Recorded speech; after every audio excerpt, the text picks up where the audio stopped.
Quisiera leerles a partir del versículo 5. Lucas capítulo 21, a partir del versículo 5. Es bueno a veces en los distintos evangelios donde aparece una misma historia leer las distintas versiones, porque a veces Mateo dice algunas cosas que Lucas omite o viceversa, y eso enriquece estos pasajes que se encuentran en varios evangelios. Y el Evangelio según San Mateo nos cuenta de los propios labios del Señor Jesucristo lo que va a ocurrir en los últimos tiempos. Y también Lucas tomó muy buena nota de lo que el Señor dijo como respuesta a una pregunta que le hicieron 4 discípulos. Generalmente siempre se menciona a Pedro, Jacobo y Juan, ¿verdad? Continuamente. Pedro, Jacobo, Juan en el monte de la transfiguración. Pedro, Jacobo y Juan que reciben el encargo de orar por el Señor en el huerto de Getsemaní, la noche que el Señor va a ser entregado. Y continuamente están estos 3 personajes siendo mencionados. Pero curiosamente, en el Evangelio según San Marcos nos cuenta que 4 de sus discípulos, Pedro, Jacobo y Juan, como tenía que ser, y Andrés, le hacen una pregunta al Señor y la respuesta del Señor es tremenda. Pues casi todo el capítulo 24 de Mateo y casi todo el capítulo 21 de Lucas. Y miren la pregunta que le hacen al Señor.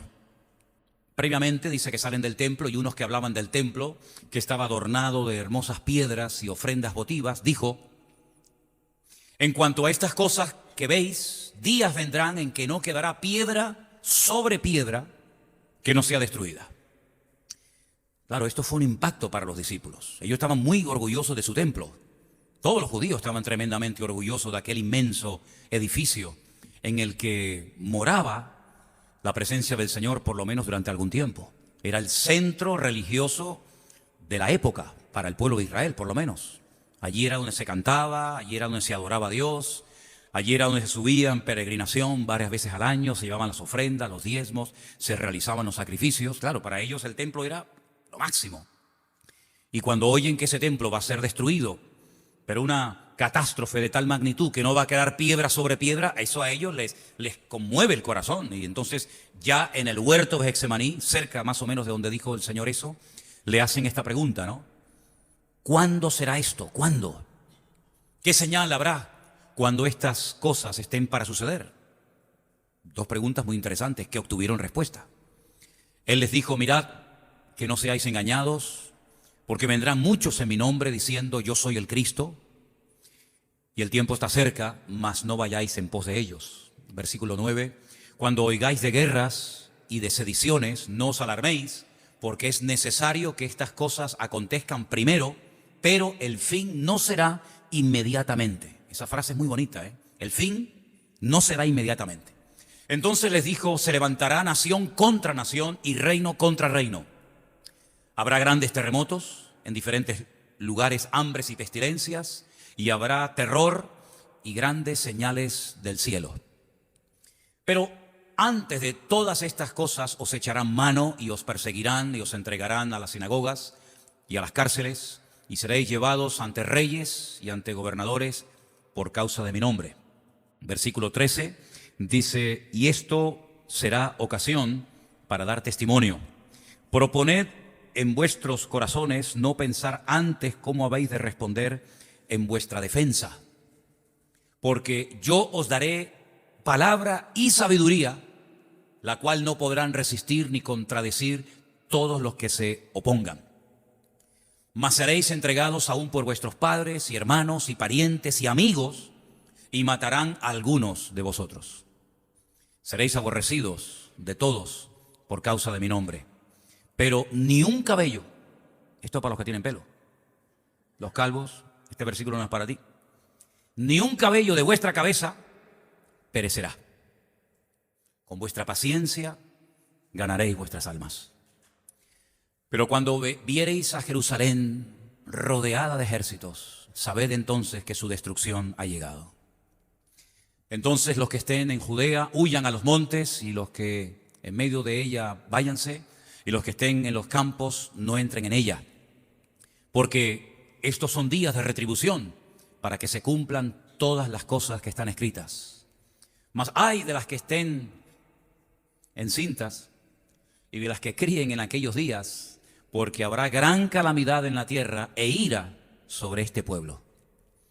y caerán a filo de espada y serán llevados cautivos a todas las naciones, y Jerusalén será hollada por los gentiles hasta, tomen nota de esa preposición, hasta que los tiempos de los gentiles se cumplan. Entonces habrá señales en el sol, en la luna y en las estrellas, y en la tierra angustia de las gentes, confundidas a causa del bramido del mar y de las olas, desfalleciendo los hombres por el temor y la expectación de las cosas que sobrevendrán en la tierra, porque las potencias de los cielos serán conmovidas. Entonces verán al Hijo del Hombre, aleluya, que vendrá en una nube con poder y gran gloria. Cuando estas cosas comiencen a suceder, erguíos y levantad vuestra cabeza, porque vuestra redención está cerca. ¿Cuántos dicen amén? Realmente yo no tengo palabras para agradecer el hecho de que Pedro, Jacobo, Juan y Andrés se atrevieran a preguntarle al Señor: danos una respuesta, por favor, Señor. Lo que has dicho es muy fuerte. Lo que has profetizado es tremendo. El templo de Jerusalén ya había sido destruido por los caldeos, por los babilónicos. Pero ahora otra vez nos lo van a destruir. Ahora otra vez el templo va a ser destruida, tu gloria va a ser quitada de aquí. ¿Cuándo, Señor? Dinos cuándo, cómo. Danos alguna pista, danos alguna información. Y el Señor se la dio, y yo me alegro mucho de que el Señor no haya dicho: bueno, eso ahora no os lo voy a responder. Yo me alegro muchísimo de que el Señor haya dicho: bueno, pues esto es lo que va a pasar antes de que el templo de Jerusalén sea destruido. Vamos a suponer que Jesús tenía en ese momento aproximadamente unos 33 años. Bueno, pues en el año 70 después de Cristo, en esa misma generación, en un intervalo de menos de 3 décadas, el templo de Jerusalén fue destruido. Tiempo más tarde, Jerusalén, toda la ciudad destruida, las murallas son destruidas, el pueblo de Israel esparcido por todo el mundo, y hasta 1948 no se volvió otra vez a recuperar lo que era el país, pero hasta 1967 no se volvió a recuperar la ciudad de Jerusalén en la famosa guerra de los 6 días. En fin, la historia está plagada de hechos proféticos que se han cumplido literalmente al pie de la letra. Yo no pretendo en esta tarde dar este estudio o este mensaje para asustar a nadie, ni muchísimo menos. Las profecías no se escribieron para asustar, para angustiar a los creyentes, sino todo lo contrario. La palabra de Dios se escribió para que estemos confiados, para que estemos tranquilos, sabiendo lo que va a acontecer, cuándo y dónde, y sepamos cómo actuar en las circunstancias difíciles que sin lugar a dudas van a afectar a todo el planeta Tierra, incluida todas las naciones de la Tierra. Mientras voy compartiendo algunas cosas con ustedes, generalmente cuando hablamos de acontecimientos finales relacionamos los acontecimientos finales con terremotos, con catástrofes, con aparición de falsos cristos, con terremotos, con pestes, con hambre. Y es así, efectivamente, todo eso que hemos leído y otras cosas que van a suceder, pues tienen que ver con los últimos tiempos. Las guerras, los rumores de guerras, nación contra nación, pueblo contra pueblo, injusticias, epidemias, plagas, catástrofes, falsos cristos, personas que vienen haciéndose pasar por falsos ungidos, pero que en el fondo son auténticos impostores. Todo eso y mucho más ha de acontecer en los últimos tiempos. No nos tiene que tomar por sorpresa. No tenemos que llevarnos las manos a la cabeza como diciendo: Dios mío, ¿pero qué es lo que está pasando? Bueno, hermanos, lo que está pasando es que la Biblia se está cumpliendo delante de todos y de cada uno de nosotros. Ahora, yo observo que dentro del mundo cristiano, ya no solamente de puertas para afuera, sino dentro del mundo cristiano, hay mucha ceguera, hay mucha ignorancia, hay mucha sordera espiritual acerca de estos acontecimientos que van a sacudir a todas las naciones de la tierra. Veo que incluso hay creyentes como que están totalmente desconectados de esta realidad profética, que es una realidad para los creyentes del siglo XXI. Veo que hay creyentes que lo único que les preocupa es cubrir sus deudas, pagar sus gastos, poder pagar su casa, su teléfono, la letra del coche, poder comprar la comida y poco más. Y es como si nos hubiéramos dejado arrastrar o envolver por la corriente de este mundo, donde dice la Biblia que a los gentiles lo único que le preocupa es su comida, su vestido, estar tranquilitos, aunque se esté cayendo todo por ahí afuera, pero que a mí no me afecte, yo por lo menos que tenga mi comidita, mi casita, mis papeles, mi trabajo, que mis niños estén sanos y poco más. Sin embargo, la visión, la lectura que el creyente tiene que hacer acerca de los acontecimientos finales tiene que ser otra completamente diferente. Nosotros no podemos vivir ajenos a una realidad que sí o sí, de una manera u otra, nos va a afectar. Nosotros porque estamos viviendo aquí en un lugar, bueno, parece como que esto es una especie de oasis, ¿no? En medio del desierto. Pero no en todas partes del mundo es tan fácil ser cristiano. No en todas partes del mundo los cristianos viven tan tranquilos y tan bien como los cristianos en las Islas Canarias y en España. Hay muchos hermanos nuestros que están dando su vida por el Evangelio. Hay muchas iglesias que están siendo destruidas y pastores asesinados y creyentes que han sido crucificados en este siglo. Y no vayan a imaginar ustedes que en cualquier parte de la tierra podemos ir con una Biblia debajo del brazo y pararnos en una esquina y repartir tratados o evangelizar de Cristo. Nada que ver, hermanos, nada que ver. Hay muchos países en este momento donde está prohibido el cristianismo, donde está totalmente perseguido el Evangelio y donde muchos hermanos están pagando a precio de sangre el hecho de haber entregado sus vidas al Señor Jesucristo. Una de las señales de los últimos tiempos va a ser la frialdad en los creyentes. No hablo de la frialdad en el mundo, hablo de la frialdad en la iglesia, hablo de la indiferencia entre los cristianos, como que vamos a estar aquí toda la vida y como que a nosotros nunca nos va a pasar nada, sino que siempre las desgracias y los problemas, ya sea de índole natural o espiritual, siempre es pero fuera, ¿no? Lejos de nuestras fronteras. Y aquí como que a nosotros nunca nos va a afectar absolutamente nada. Pero eso no es lo que nos marca el Evangelio. Eso no es lo que nos dice la Biblia. La Biblia nos dice que la maldad en toda la faz de la tierra va a ir en aumento. Bueno, realmente el versículo dice que la maldad se va a multiplicar. No sabemos por cuánto. Pero el mundo no va a ir a mejor. Las naciones no se van a respetar, los hijos no se van a llevar bien con los padres, los matrimonios se van a restaurar y todo va a ser maravilloso. Y la droga va a desaparecer y la violencia y las violaciones y los secuestros. No, no, no. Es todo lo contrario. Esto es simplemente el comienzo, el principio de dolores, como dice la Biblia. ¿Cuántos dicen amén? Una de las cosas que estamos viendo en los últimos tiempos es que hay como una especie de monopensamiento, es decir, todo el mundo tiene que pensar igual, actuar igual, y en cuanto te salgas de lo establecido, en cuanto te salgas del patrón que han ideado o han creado pues los medios de comunicación, los periodistas, los políticos, etcétera, etcétera, automáticamente eres hombre muerto. Y vemos que hoy en día se pueden hablar de muchas cosas, pero en cuanto toques ciertos y determinados temas que son auténticas aberraciones y pecados delante del Señor, automáticamente eres una persona rara, una persona peligrosa, o sabe Dios el adjetivo que te ponen. La Biblia dice en Romanos capítulo 1 que algo que va a proliferar en los últimos tiempos no solamente es la maldad, sino que habrán inventores de males. Gracias al Señor por los inventos que se han producido a lo largo de la historia de la humanidad. Inventos que nos han hecho y nos hacen cada día pues la vida más cómoda. Pero la Biblia dice que en los últimos tiempos Satanás ungirá y utilizará a personas como instrumentos en sus manos. Yo los llamo arquitectos de la maldad, inventores de males, como los llama la Biblia en Romanos 1, que lo único que estarán pensando y dedicando su tiempo es hacer mayores maldades, a hacer cosas que pueden parecer auténticas barbaridades, pero que en los últimos tiempos se van a ir infiltrando en la sociedad de tal manera que podemos ver ya, no es algo que nos suena chino, sino podemos ver que hay como una sociedad robotizada. La gente está como anestesiada. Fíjate de lo que hablan, 3 o 4 temas y no los saques de ahí. Yo me acuerdo que hace años, y no hablo de siglos, sino de años, pues cuando una persona traía a alguien de visita a la iglesia, sea un amigo, un pariente, un familiar, un vecino, lo que sea, pues uno tenía la completa seguridad de que si traías a una persona nueva a la iglesia, a la cual le habías estado dando testimonio, lo más seguro es que ese día el Señor tocaría su corazón y terminaría levantando la mano y aceptando al Señor y comenzaría a asistir a la iglesia. Eso era algo muy habitual hace años. Sin embargo, ¿cuántos de ustedes llevan años testificándole a personas? Le has contado tu testimonio, incluso a lo mejor ha asistido a algún retiro, algún campamento, alguna reunión de mujeres, ha escuchado el testimonio de alguien que el Señor le cambió la vida de una forma tremenda, y cuando termina el culto y le preguntas ¿qué te ha parecido? ¿Cómo te has sentido? Y te dice, bien, está bien. Pero es como que la palabra les resbala.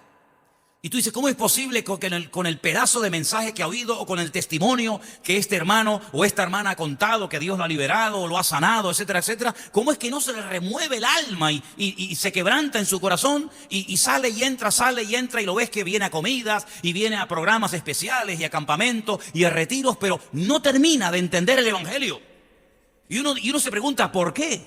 ¿Por qué hay como una especie de callo que rodea el alma de la gente y parece como que la palabra no les penetra?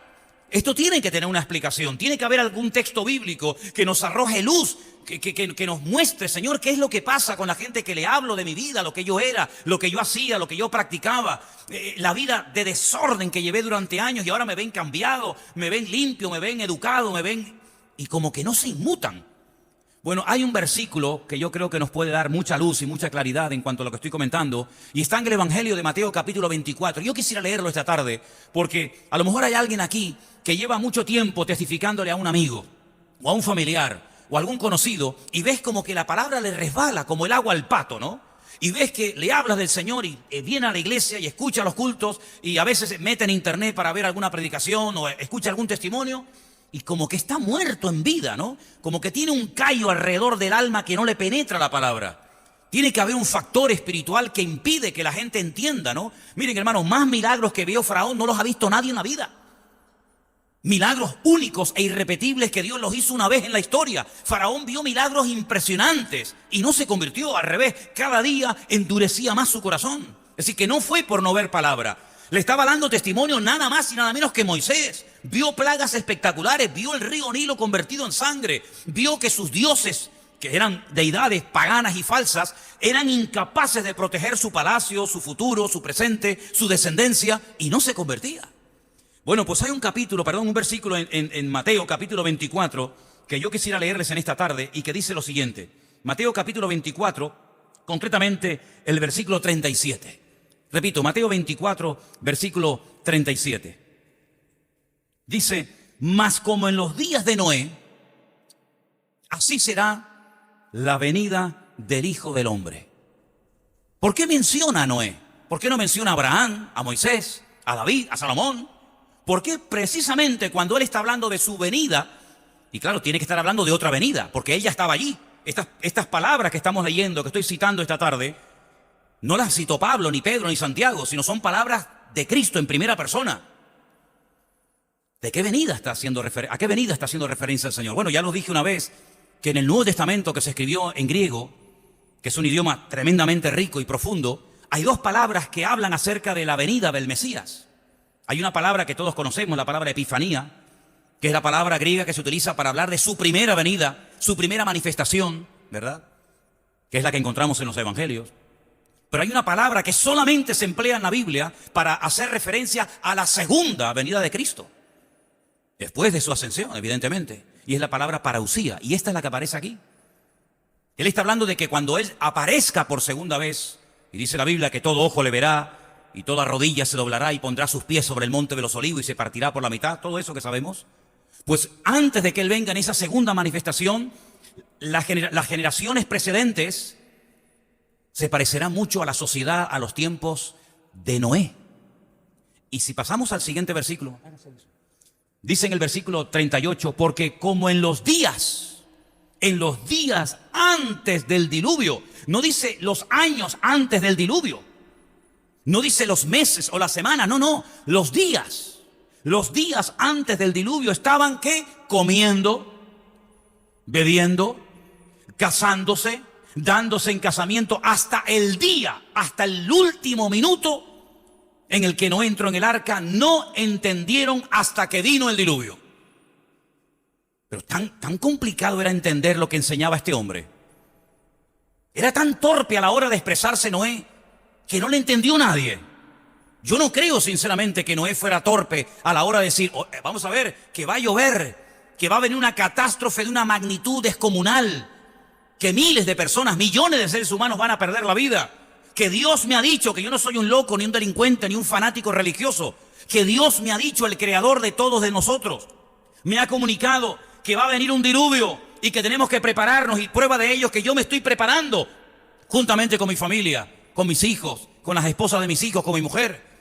Y aunque ha pasado el tiempo y parece que aquí no pasa nada, ha pasado 10 años, 20 años, 30 años, 40 años, y parece como que todo está igual, pero yo sigo trabajando y preparándome para el día del diluvio. Dice que no entendieron hasta el día que llegó el diluvio y se lo llevó a todos. Dice en el versículo 39, no entendieron hasta que vino el diluvio y se lo llevó a todos. Así será también la venida del Hijo del Hombre. Entonces no nos extrañemos Cuando le predicamos a una persona el evangelio hoy y mañana y pasado mañana y un año y otro año y viene a la iglesia y ahora un retiro y mañana un campamento y pasado a esta actividad y mañana otra y parece que no entienden. Pero cuando van a entender, va a ser demasiado tarde. Porque dice la Biblia que cuando entendieron, cuando vieron que comenzó a caer lo que Noé había profetizado durante 120 años, ya no se podían burlar más. Ya no podían perder más tiempo. Se dieron cuenta de que lo que decía aquel señor mayor era verdad, pero ya fue demasiado tarde, porque dice la Biblia que Dios cerró el arca, Dios cerró la puerta y miles de personas perecieron. Tuvieron su oportunidad. Esas personas, cuando se presenten una por una delante del trono de Dios, no van a decir que no sabían nada. No van a poder decir, señores, que yo no oí que iba a venir un diluvio. Sí lo sabían. Fuiste advertido, fuiste amonestado. Mi siervo Noé estuvo 120 largos años proclamando lo que iba a venir, pero nadie quiso hacerle caso. Días antes del diluvio estaban haciendo planes. Esa expresión, se casaban, se daban en casamiento, comían y bebían, es mucho más que interpretar la literalidad propia del texto. Se refiere a que hacían negocios, compraban mercancías en un país, viajaban a otro, vendían el género, compraban aquí, vendían allá. Significa traficar en el buen sentido de la palabra, ¿no? Traficaban, cambiaban, hacían negocios, viajaban de un lugar a otro y llevaban una vida normal. Pero lo que el mundo llama vida normal, para nosotros es la vida anormal. La vida normal no es la que vive el hombre sin Dios. La vida normal es la que vivimos nosotros los cristianos, los hijos de Dios. Que sabemos que estamos en este mundo de paso. De paso, hermano, de paso. Unos más y otros menos. Pero tarde o temprano, todos, ricos, pobres, blancos, negros, hombres, mujeres, absolutamente toda la raza humana morirá. Y tendremos que presentarnos a rendir cuentas delante del Creador del cielo y de la tierra. Y aunque te encuentres fuerte, aunque ahora no te duela nada, aunque tengas un buen trabajo, aunque tengas ropa, aunque estés casado, soltero, desesperado, me da igual, estés en la condición en la que estés, tarde o temprano, tú y yo, me da igual si lo crees o te burlas, tarde o temprano todo ser humano tendrá que presentarse delante del trono de Dios. Hermanos, los que murieron, los que vivimos ahora, los que nacerán y morirán mañana, todo ser humano tendrá que pasar en fila india delante del Señor a rendirle cuentas por su vida. No solamente los que murieron en la época de Noé, en el diluvio, sino también todos y cada uno de nosotros. Pero existe como una especie de efecto contagio. Es decir, todo el mundo opina igual, todo el mundo habla igual, todo el mundo repite como los loros las cosas que dicen sin escudriñarlas, sin investigar, sin averiguar si realmente eso es verdad, si eso se ha demostrado, si eso tiene fundamento. ¿De qué estuve yo hablando el jueves? No sé si se acordarán de lo que yo hablé el jueves, pero yo dije, y el domingo pasado, que muchas personas están edificando su vida sobre dos grandes pilares, el pilar de la mentira y el pilar de la ignorancia. Y sobre eso edifican su vida, porque si os habéis dado cuenta, y esto no nació ahora, esto ya viene de hace mucho tiempo atrás, y en la Segunda Guerra Mundial esto estaba al orden del día, se construyen argumentos sobre mentiras y se repiten un número incontable de veces hasta que finalmente la gente interioriza la mentira y la convierte en verdad con el paso del tiempo. Y es así. Hay muchas personas que dicen hoy en día, pero bueno, eso de que, oye, es verdad, un niño de repente se levanta una mañana y siente que es una niña encerrada en el cuerpo de un niño. Oye, pues mira, yo no me había nunca parado a pensar eso. Pero ¿y por qué no? O una niña que de repente quiere cambiar su sexo porque se da cuenta de que bueno, ese no era el sexo que ella quería escoger y confunden el sexo biológico con el sexo, ¿verdad? Psicológico, y comienzan a hacer una mezcla en su vida. Y bueno, tampoco está tan mal que una persona que ya no produce nada y que una persona que está enferma y que le cuesta un pastón al Estado y que encima le duele por aquí y le duele por allá, pues que lo eliminemos, lo quitemos de en medio, así no nos gastamos más dinero, invertimos el dinero, el dineral que cuestan esas máquinas, lo invertimos en gente que necesite una paga, que necesite una ayuda, y entonces hoy eliminamos al viejito, mañana a la viejita, pasado al retrasado, pasado al que no me cae bien, y así comenzamos a dar rienda suelta a lo que se va a aprobar dentro de poco, porque con este gobierno corrupto y perverso que nos ha tocado ahora, pues no les quepa a ustedes la menor duda de que en un momento determinado la eutanasia en este país sea algo normal, como antaño era anormal y una auténtica barbaridad y aberración sexual, como dice Master and Johnson cuando habla acerca de la sexología en sus tratados, que dice que la homosexualidad, el lesbianismo, el sadomasoquismo, la zoofilia son auténticas aberraciones sexuales, pero que hoy en día se aceptan como algo normal, porque hay otras opciones aparte de un hombre con una mujer o de una mujer con un hombre. Y como tú te levantes en un programa de televisión o en una tertulia, o en una emisora de radio diciendo eso es una aberración, eso es pecado, eso es antinatura, hermano, te hacen la cruz y la raya y tu profesión o tu carrera de periodista, amigo, hasta aquí llegaste. Miren ustedes la cantidad de periodistas que han desaparecido del panorama porque un día se atrevieron a cuestionar lo que alguien decía en televisión y hasta algunos han tenido que irse de España porque aquí ya todas las puertas se le han cerrado para siempre. ¿Qué te parece, amigo? Donde lo malo ya es lo bueno, ya es lo popular, ya es lo cómodo y lo bueno es lo malo, etcétera, etcétera. Construyendo argumentos a partir de mentiras. Y luego hay algo que a base de repetir y además, claro, como tienen todo a su alcance, tienen los cantantes, tienen los pintores, tienen los poetas, tienen la radio, tienen la televisión, tienen el cine, tienen la pintura, tienen todo. Tienen todos los instrumentos habidos y por haber a su alcance. Lo que intentan es hacernos creer que hay como una especie de principio de unanimidad. Todo el mundo piensa igual. El raro eres tú. Nosotros somos los normales. Los raros son ustedes que todavía siguen creyendo que la Biblia es la palabra de Dios. Los normales somos nosotros, gente con mentalidad del siglo XXI. Los atrasados, los caducados en el tiempo y en el espacio son ustedes, los cristianos, que ya no tienen nada que hacer en esta vida, porque todos creemos y opinamos igual. Y antes se ignoraba a la persona o se discutía con la persona, hoy se le ridiculiza, se le ataca y si se le puede eliminar física y espiritualmente, también se hace. Y esos son los tiempos en los cuales estamos viviendo. La pregunta es, como creyentes, como cristianos, ¿qué podemos hacer? ¿Qué hacemos? Yo ya, gracias a Dios, ya no estoy en esa etapa, pero muchos de ustedes todavía tienen niños pequeños, o niños o nietos, que los llevan a la escuela y lo metes a las 8 de la mañana en la escuela y lo recoges en el mejor de los casos al mediodía, y ese hijo tuyo que has parido y que amas tanto, horas y horas está en un ambiente escuchando una serie de cosas que cuando el niño viene a casa, a menos que en casa haya unos principios y una moral y una espiritualidad y una creencia en el Señor, ese niño va a crecer creyendo que son normales ciertas y determinadas cosas que en el mundo, a base de verlas en televisión, y a veces emplean un matiz, un poquito de una pincelada de humor, y hay series para todos los gustos habidos y por haber, para que el pecado, la homosexualidad, la fornicación, el adulterio, etcétera, etcétera, vayan entrando y calando en la mentalidad de la sociedad hasta el punto que todo el mundo hoy en día ve normal lo que toda la vida ha sido una auténtica aberración. ¿Qué hacemos? ¿Nos deprimimos? ¿Escondemos la cabeza bajo tierra? ¿O tomamos el toro por los cuernos y como creyentes nos levantamos en pie de guerra? La Biblia dice que Jesús entró una vez a la casa de una niña que decían que estaba muerta, pero para él no estaba muerta, para él estaba dormida. Y para muchos la iglesia, el cristianismo murió en Europa hace ya años. Cuando se levantaron los librepensadores y dijeron que la época del racionalismo había desplazado a la época del iluminismo, cuando creyeron que todo lo que se había enseñado basado en principios bíblicos y cristianos durante siglos ya no tiene ningún sentido, y comenzaron a desplazar en las escuelas y en las universidades la palabra Dios, Biblia, respeto, pecado, etcétera, etcétera, pues se levantó una generación y se levantó un continente que ya prácticamente ha olvidado las raíces que le dieron forma a Europa y a nuestras vidas. Y como además estamos siendo invadidos, porque es una auténtica invasión descarada, camuflada, pero al fin y al cabo invasión por parte del mundo islámico, porque es una auténtica invasión, que con el cuento de que lo están pasando mal en sus países, se meten muchísimas veces auténticos terroristas en montones de barcos y pateras que llegan aquí y nada antes de llegar al puerto ya tienen todos los servicios esperándoles, cuando tú tienes que ponerte en una lista de espera años para que te operen, si es que no te mueres antes. Pero sin embargo a la Cruz Roja le pagan 3.000 euros mensuales por cada persona que viene y tienen todos los servicios habidos y por haber, y no nos damos cuenta de que muchísimas personas vienen con la intención de ganar a Europa para el Islam. Y un verdadero islámico, y lo dije el otro día y me da exactamente igual lo que diga la gente o lo que me hagan, hermano, un verdadero islámico tiene sí o sí que odiar al cristianismo y la palabra de Dios.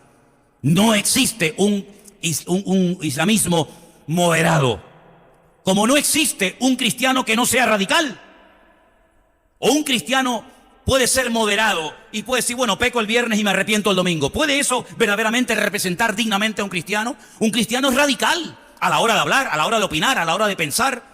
Yo creo que uno de los mejores piropos que me hicieron fue cuando una hermana de la iglesia del Puerto de la Cruz trajo un día a su marido al culto. Y cuando le preguntaron después qué le pareció el culto, dijo, uy, a mí este hombre me parece muy radical. Pues para mí eso no fue un insulto, para mí eso es una medalla que me la puse en el pecho hace años. Claro que soy radical. ¿Faltaría más? ¿Cómo no voy a ser radical? ¿O Cristo no fue radical? Cristo, que era medias tintas, por la mañana desayunaba con los escribas y fariseos y por la tarde les daba caña en el templo. No ha habido nadie en la historia más radical y más valiente y más atrevido y osado que nuestro Señor Jesucristo. Hasta el punto que había gente que lo abandonaron, incluso que habían sido durante un tiempo discípulos de Él y se marchaban ofendidos. Pero Él no aflojaba, Él no bajaba el listón de lo que exigía, sino Él decía, incluso ustedes si quieren aprovechar y marcharse, aprovechen y váyanse también. El cristianismo es radicalidad pura y dura. Radicalidad contra el pecado, radicalidad contra el desorden, radicalidad contra lo que no es de Dios, por supuesto. El Islam exactamente igual. Pues hermanos, ¿saben una cosa? El Señor Jesucristo advierte en su palabra que antes de su venida nos pareceremos, el mundo, mucho a los tiempos de Noé. Y los tiempos de Noé eran tiempos de frialdad, de indiferencia espiritual total. Un predicador como Noé, un hombre que te está mostrando que crea la palabra de Dios, que se está preparando con toda su familia y no le hicieron nada de caso durante 120 años, pues no te sorprenda. No te sorprenda que tu familia no te crea. No te sorprenda que tus amigos se rían de ti. Hasta el hombre con el que te acuestas o la mujer con la que te quieres casar hasta se puede burlar y reír de ti. ¿No pasó con Noé? ¿No pasó con Jeremías? ¿No pasó con Jesucristo? No os sorprendáis si el mundo os aborrece, porque antes de aborrecerles a ustedes, a mí me aborrecieron primero, dijo el Señor. ¿O no? ¿Estáis ahí? ¿O también se van a ofender ustedes esta tarde? ¿Saben, hermanos? Los tiempos de Noé, el mundo espiritual estaba latente. No era una generación de incrédulos, no era una generación de ateos. Era una generación que fue capaz de unir el mundo espiritual caído con el mundo natural. Y hasta que Dios dijo basta. Y tuvo que poner una línea y decir, amigo, hasta aquí hemos llegado.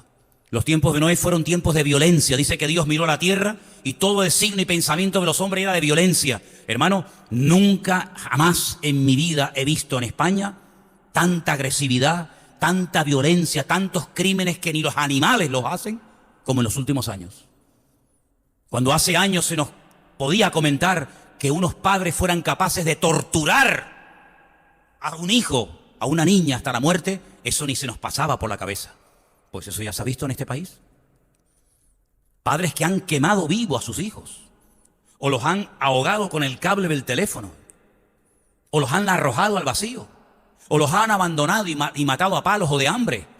Eso no estamos hablando del tercer mundo, estamos hablando de lo que llaman el primer mundo.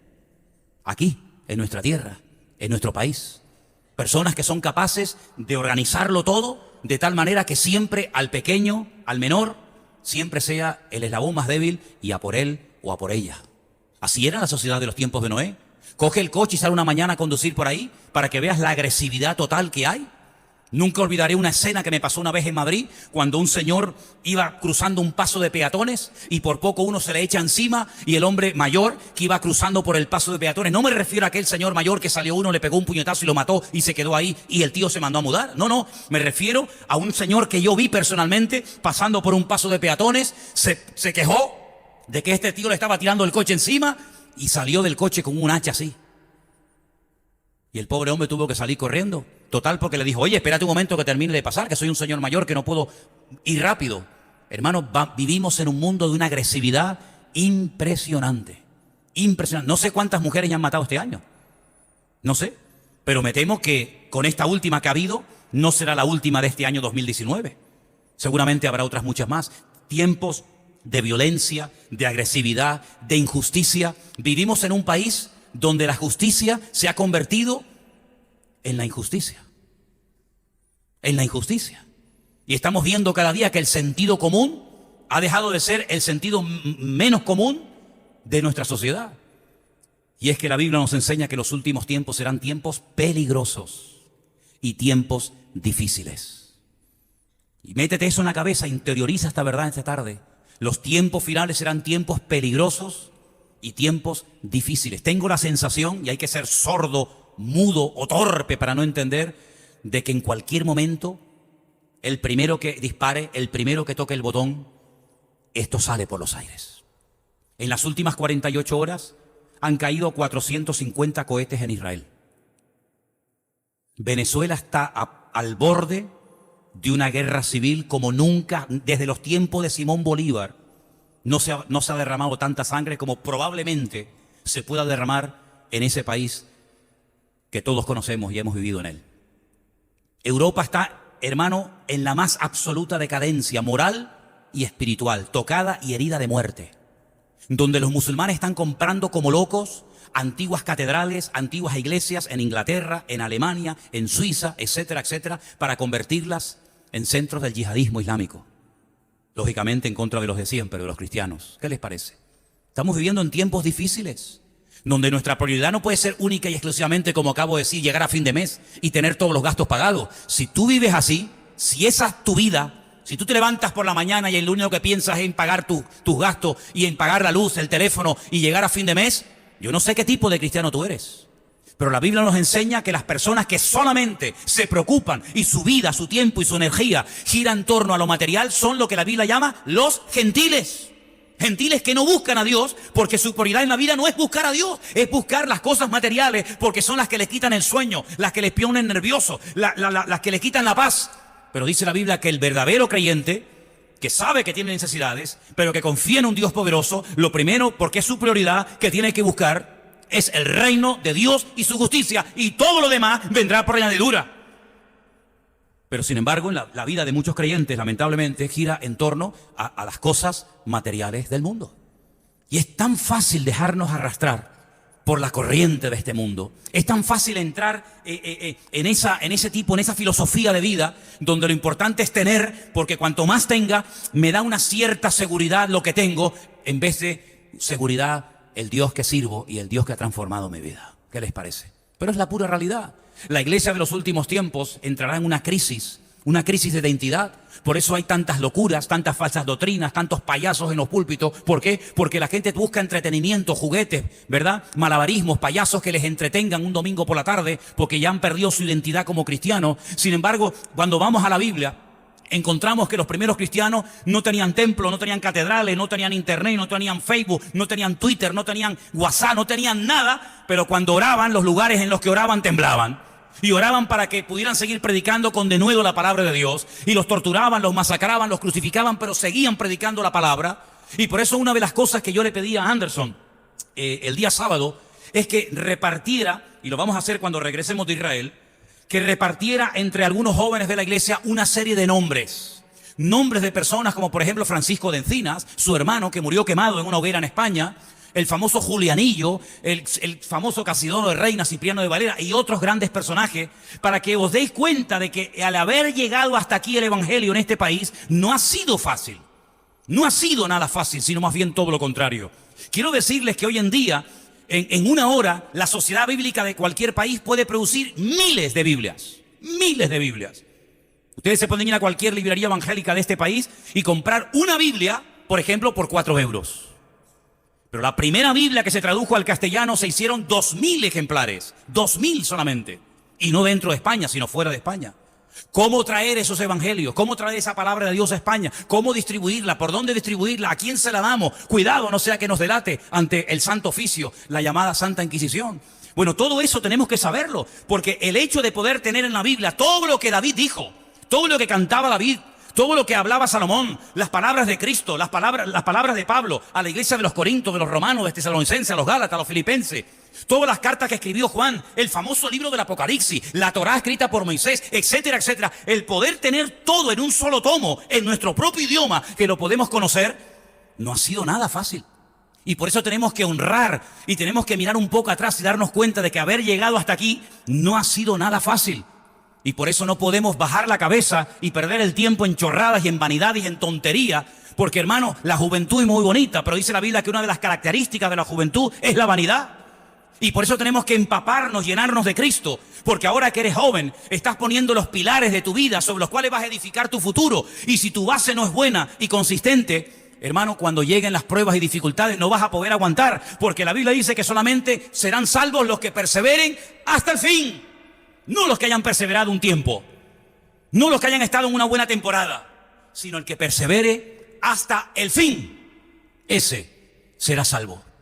Y partimos de la base de que una de las características de nuestra sociedad y de nuestra generación será que el amor de muchos, gracias a Dios que no dice de todos, que el amor de muchos se enfriará. Y Pablo, cuando le escribe a Timoteo y abre su corazón y le dice, mira Timoteo, te voy a decir bien claramente lo que va a pasar. El Espíritu está diciendo claramente que en los postreros días algunos apostatarán de la fe, escuchando a espíritus engañadores. Y se lo dice a Timoteo en el siglo primero. Imagínate si Pablo entrara esta tarde a la iglesia. Imagínate si Pablo se hiciera un recorrido por las iglesias o por los países donde él estuvo predicando y derramando su vida. Imagínate si Pablo va esta tarde a visitar Turquía y la encuentra toda llena de mezquitas musulmanas por todas partes y prácticamente iglesias no ve por ningún sitio. Imagínate lo que pensaría Pablo si va hoy a Corinto o a Éfeso o a Esmirna o a Tiatira o a la Odisea. Imagínate si Pablo se va a Roma esta tarde y da un paseo por allí, por la Roma, por allí cerca del Coliseo Romano y por la Vía Apia y toda aquella zona. Imagínate si Pablo levantara la cabeza y se fuera hoy en día a muchas naciones donde antes había miles y miles de cristianos, que para ellos era un honor dar su vida por Cristo. Imagínate la sorpresa que se llevaría. Los últimos tiempos no van a ser tiempos fáciles ni cómodos para nadie. Hace años la gente huía y se iba a otras naciones porque había futuro, porque había trabajo. Pero ¿y ahora? ¿A dónde va la gente? Dígame, ¿a dónde va la gente? ¿Qué país ofrece trabajo y oportunidad? Dígame uno, ¿cuál? ¿Venezuela? Ni los venezolanos se quieren ir a Venezuela. ¿Los cubanos os queréis ir a Cuba? ¿Os queréis ir a Cuba? ¿A qué? ¿A qué? ¿A dónde vamos hoy en día? Jesús dijo, venid a mí, los trabajados y cargados, que yo os haré descansar. Un versículo que sabemos de memoria, pero si lo pusiéramos más en práctica, qué diferente sería nuestra vida. Cada vez que nos sentimos tristes, cada vez que nos sentimos sin patria, sin amigos, sin familia, cada vez que nos sentimos solos, si dijéramos, Señor, voy a ir a ti, porque tú dices que puedo ir a ti cuantas veces quiera, por la mañana, por la tarde, por la noche, con mis depresiones, con mis manías, con mis defectos, con mis virtudes, y puedo ir a ti y tú me vas a dar descanso y alivio y tú me vas a dar de tu paz. ¿Cuántas veces nos sentiríamos mejor? Pero sin embargo nos olvidamos de que los brazos del Señor todavía están abiertos diciendo, vengan a mí, buscadme mientras pueda ser hallado, buscadme en tanto que está la puerta abierta, porque llegará el momento cuando será demasiado tarde. Israel está a punto de entrar en un embudo, en un callejón sin salida. ¿Por qué? Porque le han dado las espaldas a Dios. Hay mucha religión, sí, ya lo sé. Pero el problema de Israel no son los que le están lanzando cohetes desde la franja de Gaza. El problema de Israel no es Hezbollah, que está allí en el norte, en los altos del Golán, deseando meterse y destruir a todo el país. El problema de Israel es que le ha dado las espaldas a Cristo, a su Mesías.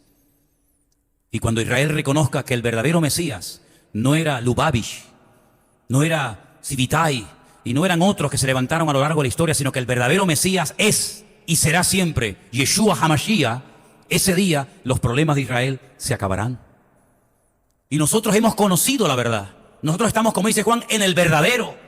Las escamas se nos cayeron de los ojos, tal vez no físicamente, pero espiritualmente hemos visto la luz. Hemos conocido la verdad. No nacimos en la verdad, por lo menos yo no. Hemos nacido en la religión, hemos nacido en la tradición, hemos nacido en algo que heredaron. Hemos recibido la herencia cultural o religiosa del pasado. Pero la religión no salva, la religión no transforma al ser humano, en todo caso para mal. Pero Cristo no vino para traer religión, Cristo vino para traer salvación. Y lo que tú necesitas no es un trabajo. Lo que tú necesitas no son los papeles para estar legal en España. Lo que tú necesitas es tener un encuentro personal con el Señor Jesucristo. Y cuando lo tengas a Él, aunque no tengas trabajo, fíjate lo que te digo, aunque no tengas papeles, aunque no tengas pasaporte, cuando tú lo tienes a Él, lo tienes todo. Pero cuando no lo tienes a Él, no tienes nada. Fuimos una vez a una iglesia en Suiza. No sé a qué fuimos allí. Estaban la mayoría tratando de pescar al suizo rico. No importa si tenía 90 años, 85, 70, si era cojo, mudo, ciego, da igual, que tuviera perra. Y hablo de creyentes. Iban a la iglesia a pescar al suizo rico. ¿verdad? Porque creyendo que ligando y casándose con el suizo rico, ya su vida estaba solucionada. Qué error tan grande cometen algunos que se llaman cristianos, que van a la iglesia como si fueran al cine o al teatro, creyendo que en los hombres está la respuesta a nuestras necesidades, cuando la respuesta a nuestras necesidades no está en el rico, ni en el pobre, ni en el trabajo, ni en Venezuela, ni en España, ni en Estados Unidos. La respuesta está en Cristo Jesús. ¿Y cuándo nos vamos a meter esa verdad en la cabeza? Que Estados Unidos no es el paraíso terrenal, que Europa no es el paraíso terrenal de nadie, que Cristo es el único que puede llenar el vacío de nuestros corazones, y que cuando lo tenemos a Él, da igual donde estemos y cómo estemos, cuando lo tenemos a Él, en paz podemos dormir, en paz podemos vivir, en paz podemos comer, podemos hacer todo, porque teniéndolo a Él, tengo la paz de mi alma, y eso no me lo da ninguna tierra, ningún papel, ningún país, ningún pasaporte, ninguna cédula, eso solamente me lo da mi Señor Jesucristo. Y en los últimos tiempos los cristianos tienen que despertarse. Por eso le he puesto a este mensaje el título: Iglesia, despiértate, levanta y camina. Porque la iglesia, es verdad, no está muerta, pero está dormida. No está muerta, pero está dormida. Y es tiempo de que se levante. Y es tiempo de que aprovechemos todas y cada una de las oportunidades que se nos presenten para denunciar el pecado, para hablar del amor de Dios, para hablar de Cristo. ¿Sabes cuánta gente está vacía? ¿Sabes cuánta gente está desesperada? ¿Sabes cuánta gente no sabe ni a dónde ir un domingo a la tarde? Porque se aburren, porque están vacíos, intentan entretenerse, pero nada puede llenar el corazón del ser humano, sino solamente su Dios y su Señor y su Creador. Y quiero en esta tarde leer algunos versículos. Por favor, presten atención a ellos. Lucas 12:53. ¿Qué dice, por favor? Estará dividido el padre contra el hijo, y el hijo contra el padre, la madre contra la hija, y la hija contra la madre, la suegra contra su nuera, y la nuera contra su suegra. ¿No nos está hablando claramente el Señor en este versículo, más claro agua, que habrá problemas familiares, internos, crisis en la familia? ¿Quién pensaba hace años, 15, 20 años atrás, que los cristianos se iban a separar, a divorciar, que pastores se iban a divorciar, recasar, y que iban a seguir sirviendo a Dios como si aquí no hubiera pasado nada? Eso era algo impensable. Sin embargo, hoy en día, en cuanto a la proporción, los divorcios y separaciones entre llamados cristianos ha superado al mundo. Y no ha pasado nada. Porque si a mí ya no me gusta, o a mí ya no me gusta él o ella, total, ¿por qué tengo que cumplir con una promesa? ¿Cómo que con una promesa? ¿Cómo hay gente que son tan listas para montar empresas y negocios y después son tan torpes y tan ciegos para no darse cuenta de que lo más sagrado en el mundo es la familia que Dios te ha dado? No entiendo cómo son tan inteligentes para hacer congresos y conferencias y todo tipo de actividades, y mueven gente por aquí y mueven gente por allá, y se meten en créditos y en préstamos y se empeñan y pierden dinero y luchan y pelean, y después por lo más importante en la vida, que es tu mujer y tus hijos, no peleas por ellos. No lo entiendo, porque están ciegos, porque son guías de ciegos, y los que los siguen irán al hoyo igual que van a ellos. Porque la Biblia dice que la familia va a ser tremendamente atacada en los últimos tiempos. ¿O es que no lo veis? Mujeres que ya no sienten nada por sus maridos, y los dos vienen a la iglesia. O ella no siente nada por ella, y viven bajo el mismo techo, y cantan las mismas canciones, y tienen su hoja de membresía en la misma iglesia. ¿Cómo puede ser eso? Porque la familia va a ser atacada de una forma brutal en los últimos tiempos. Tremendo. La desconfianza, la infidelidad, el temor, el entregarse unos a otros, es algo increíble. ¿No dicen que está participando ahora en el concurso, en el reality show de televisión, un chico que sus hijos, que sus padres son cristianos que trabajan en el ministerio de Remar, que todos conocemos? ¿Qué les parece? Bueno, ustedes, yo sé que no ven la televisión, no saben de qué estoy hablando, porque ustedes están en un nivel espiritual al que yo todavía no he llegado. ¿Pero qué te parece? Creyentes con un don que Dios le ha dado para cantar a Dios. Cantad alegres a Dios. ¿No dice eso la Biblia? La mía lo sigue diciendo. Cantad alegres a quién, a Dios. Y hay cristianos que se van a los concursos de televisión para ser famosos y ganar dinero con un don que Dios le dio. Así terminó Wendy Houston, así terminó Aretha Franklin, así terminó Elvis Presley, y así terminaron muchos que cantaron en la iglesia, que crecieron en la escuela dominical, que alababan al Señor con sus padres, con sus madres, con sus abuelos, y cogieron su don y lo pusieron en las manos del mundo, y al final el mundo terminó no solamente quitándoles el don, sino quitándoles la vida. ¿Qué te parece? Cristianos que dejan todo para meterse en los negocios, incluidos pastores. Cristianos que dejan el ministerio por meterse en empresas. En vez de dejar el mundo para servir a Dios, se ha puesto de moda el dejar las cosas de Dios para meternos en las cosas del mundo. Una cosa de loco, el mundo al revés. Apocalipsis 6:4, por favor. ¿Qué dice? Presta atención, hermano. Y salió otro caballo, bermejo, y al que lo montaba le fue dado poder de quitar de la tierra la paz, y que se matasen unos a otros, y se le dio una gran espada. Llegará un momento que la paz será quitada. La paz será quitada y en cuanto se quite la paz, se matarán los unos a los otros. Si hoy usted escucha una noticia en televisión que le pone los pelos de punta, padre que mataba a la niña, o este desgraciado que ha violado a la niña desde los 6 años y lo han pillado ahora que tiene 12, etcétera, etcétera, etcétera, no se sorprenda, no se escandalice, porque mañana o la semana que viene va a escuchar una noticia peor que la que hoy acaba de poner la televisión. Y es impresionante como cada día la noticia que oímos supera a la anterior y ya nos hemos olvidado de lo que pasó hace 15 días porque ahora lo que está pasando es terrible y ahora se va el padre al monte y mata al niño y a la mujer, pero no se preocupe que la semana que viene habrá otra peor y ya nos hemos olvidado de lo que pasó el otro día en una montaña aquí, en el Barranco del Infierno, en el sur de Tenerife, porque las noticias se van sobreponiendo la una a la otra porque la maldad se va a multiplicar de una forma terrible en los últimos tiempos y lo estamos viendo. Y el último versículo, por favor, Mateo 24:10. Muchos tropezarán entonces y se entregarán unos a otros y unos a otros se aborrecerán. ¿Qué te parece, amigo? Tropezarán, confusión, desánimo, frialdad espiritual. Ya no puedo confiar en nadie, ya no me fío de nadie, ya no creo en nadie. Bueno, hermanos, todo esto es solamente, permítame decirles, principio de dolores. Esto es el principio, Esto no ha hecho más que comenzar. Y con este gobierno que nos ha salido ahora, ¿qué podemos esperar? ¿Qué vamos a esperar de este sinvergüenza que está lleno de sí mismo y que lo único que pretende es controlar y mangonear este país con el coletas este? Que eso es un demonio. Eso es un demonio y ojalá este mensaje le llegue a esa gente en esta tarde. Por favor, si usted tiene contactos con Podemos, si tiene contactos con estos personajes, lléguele, mándales a través de Twitter, de Facebook o como sea. Hágale llegar a esta gente el mensaje. Pregúntele a un venezolano por lo que esta gente quiere meter en España y van a decir, ustedes están locos. Ustedes no saben dónde se están metiendo. Y algunos todavía creen que estos salvadores de la patria, estos mesías, van a traer solución y respuestas a este país. Como este país en los próximos años no se humille delante de Dios, y como la iglesia no doble sus rodillas y nos dejemos de perder el tiempo en chorradas y en peleas internas que no llegan nunca a buen puerto, hermanos, la Biblia nos enseña que el amor de muchos se enfriará. 47 iglesias cerraron el año pasado en la ciudad de Milán, en Italia.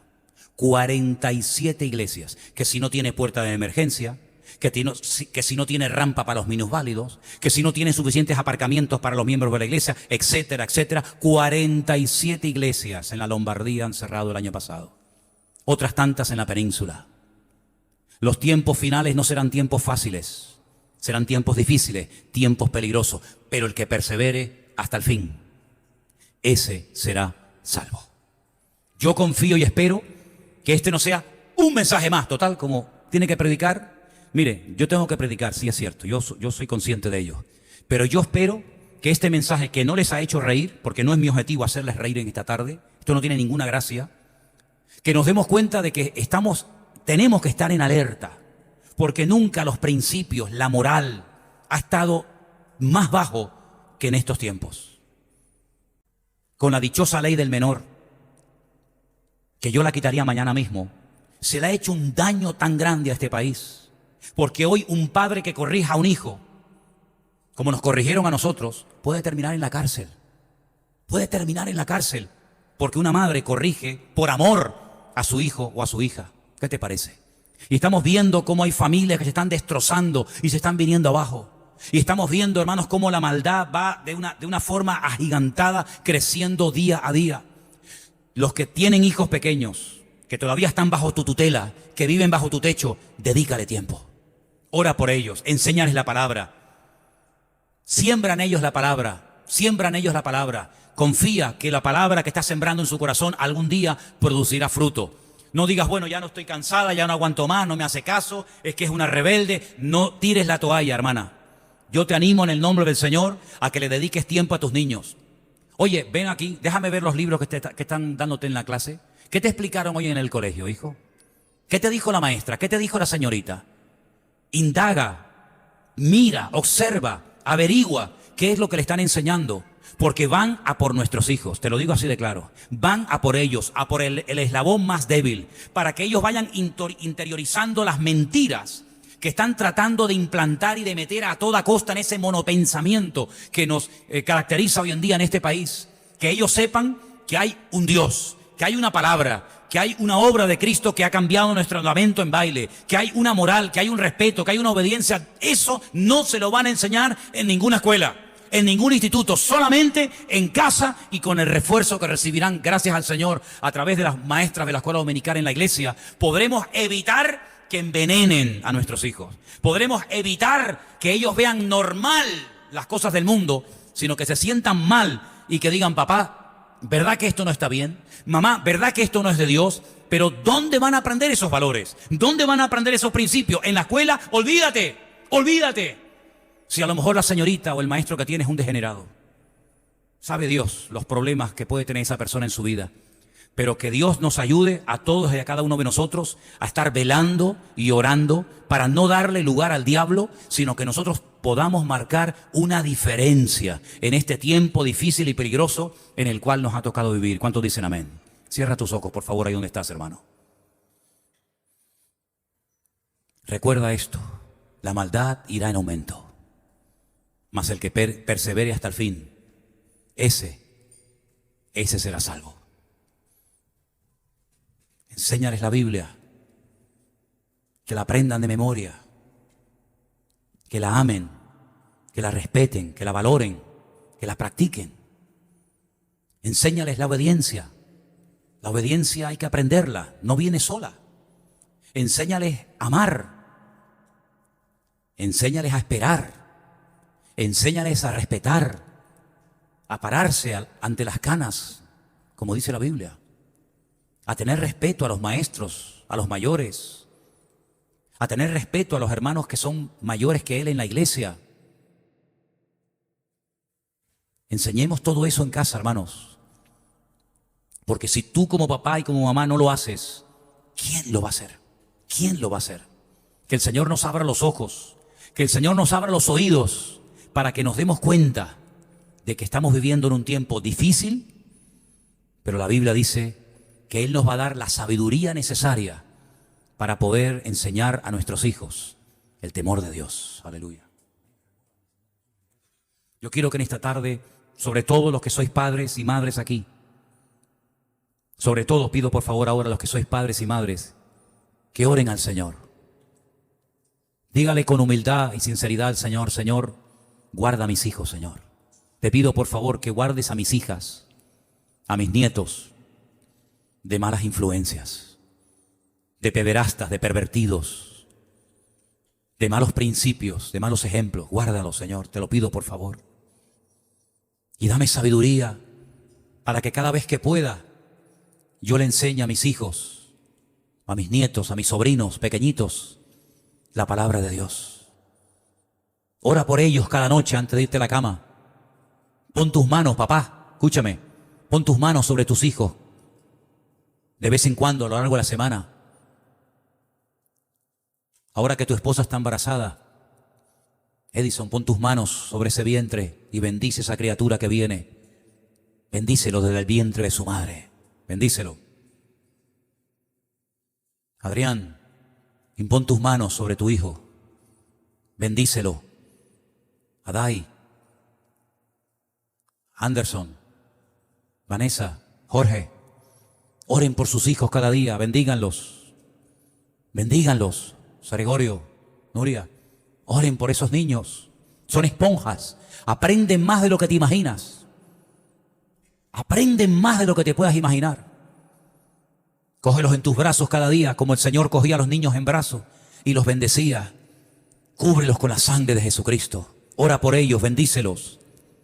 Pido que guarde su mente, su corazón, sus ojos, sus oídos, sus manos. Protégelos cuando salen por la puerta y van a clase. Guárdamelos, Señor, mientras están fuera de mi casa. Guárdalos, Señor, en esas charlas que dan a veces en la escuela, donde están tratando de adoctrinarlos, donde están tratando de meterles el veneno desde pequeños. Ellos, más que ciudadanos de Europa, son ciudadanos del reino de los cielos. Y como tales tienen que vivir, como tales tienen que comportarse, como tales tienen que pensar. Estamos en batalla, estamos en guerra, hermanos. No tires la toalla, no te desanimes, no te deprimas. Pelea la buena batalla por tus hijos. Ora por ellos, bendícelos. Lee lo que leen ellos. Observa lo que ven en televisión. Observa y escucha sus conversaciones. Lo que le regalan en la escuela. Averigua cómo es la conducta en su vida privada y pública de ese maestro, de esa señorita que le da clases durante horas y horas, días y días. Porque es tu responsabilidad delante de Dios cuidar de tu casa como sacerdote del hogar. Y que el Señor nos guarde, hermanos. Y quiero decirles que una noche el Señor le dijo: la única manera de proteger de la muerte a la familia es poniendo la sangre del cordero en la puerta de la casa. Y cuando ellos mataron al cordero y pintaron por fe la puerta, los postes, la puerta de la casa con la sangre de aquel cordero, la muerte no entró. Ningún niño murió, ningún primogénito perdió la vida, porque estaban cubiertos por la sangre del cordero. Aquí hay una enseñanza profunda, hermano. Vamos a tomarla en esta tarde, por favor. Cubra con la sangre del cordero de Dios su casa. Que no entre plaga, que no entre maldad, que no entre veneno, que no entren mentiras, que no entre el desorden, la desobediencia. Cubra su hogar con la sangre de Jesucristo. Ore cada día con autoridad en el nombre de Jesús. Bendigo mi casa, mi salida y mi entrada. Bendigo a mi marido cuando va a trabajar, que Dios lo proteja en la carretera, que Dios lo proteja de la mujer ajena, que Dios lo proteja de la mala mirada, de las lobas que andan sueltas por la vida. Ore por su esposa, las horas que muchas veces pasa sola. Que el Señor trate con ella, que la bendiga, que le dé fuerzas como madre y como mi esposa. Oremos por nuestros hijos. Y hermanos, familias fuertes serán iglesias fuertes. Iglesia bendecida es porque hay hogares bendecidos. No permitamos que la familia de los hijos de Dios entre en crisis. Si se han enfriado en su amor, en su relación, oren al Señor, clamen a Dios, reprendan al diablo y a sus demonios, para que en el nombre de Jesús se levante el Señor con poder y gloria. Y en ese hogar esté la bendición de Dios. Que en ese hogar los ojos del Señor estén abiertos de noche y de día. Y si sus hijos se han apartado, se han enfriado de los caminos del Señor, reclámelos en oración. Que vuelvan atraídos milagrosamente por la mano del Señor. Que algo les pase, que algo vean, que algo sientan, que algo oigan, que les haga volver corriendo al hogar y pedir perdón a su padre y a su madre y decir: me vuelvo otra vez a congregar, me vuelvo otra vez a comprometer con el Señor. ¿Por qué no, hermano? ¿Por qué no podemos ver eso? Si clamamos, el Señor responderá, y responderá mucho más abundantemente de lo que pedimos o entendemos. Por eso en esta tarde, todos unidos, hermanos, todos unidos, oramos por bendición en el hogar, oramos por bendición en la familia, oramos, Señor, por sanidad, oramos, Dios mío, por libertad, y oramos por protección. Y Señor, pedimos en esta tarde que traigas un renuevo espiritual a nuestras vidas, en el nombre bendito y soberano de Jesús. Póngase de pie conmigo y cántale al Señor con su mano bien en alto. Y dígale al Señor: renuévame, Señor Jesús.